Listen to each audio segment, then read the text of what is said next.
జిల్లాలో వస్తున్నాయి, జనం ఏడుస్తున్నారు. ఎందుకు ఈ బాధ కలుగుతా ఉంది? ఇది ఆషామాషి వ్యవహారం కాదు, ఇది జీవన మరణ సమస్య, మన బతుకు తెరువు సమస్య. ఓట్లు వేసేటప్పుడు నేను సిలికలకు చెప్పినట్టు చెప్పిన, ఉల్టా పల్టా ఎటుపడితే వేయకుండా దెబ్బతింటారని చెప్పిన.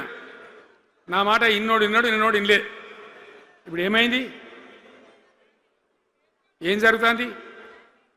ఆ రోజు నేను చెప్పిన, వీళ్ళు కనుక గెలిస్తే ఈ దుర్మార్గులు, వీళ్ళ గుండె లోపల తడి లేదు, వీళ్ళు రైతు బంధుకు రామ్ రామ్,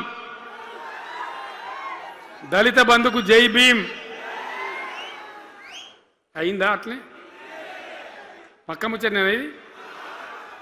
ఇక ఇవాళ ఇప్పుడు జీవన్ రెడ్డి గారు చెప్పిండు, కాంగ్రెస్ వాళ్ళు సభ పెట్టినాడు, కాటారంలో బుడరంలో పెట్టినాడు.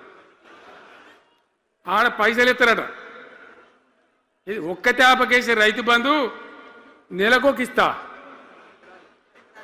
ఎకరానికా అంటే 2 నెలలకు ఒక ఎకరానికి అంతేనా?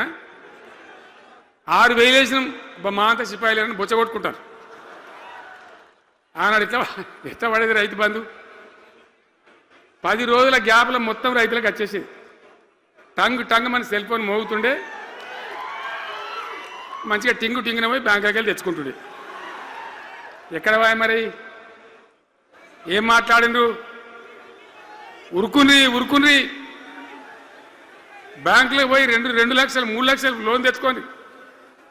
తెల్లారే ఆనాడే సంతకం పెడతాం, లోన్లన్నీ మాఫీ అయినాయా?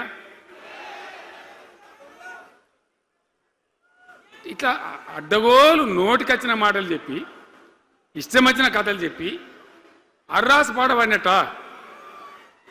కేసీఆర్ 10,000 ఇస్తాడా, మేము 15 ఇస్తాం.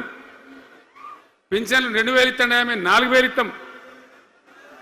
వికలాంగులకు 4,000 ఇస్తాడా, మేము 6,000 ఇస్తాం అనే వరకల్లా మన వాళ్ళు మోసపోయింది.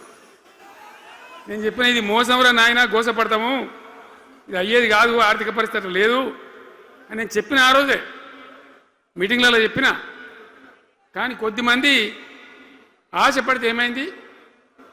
1.7%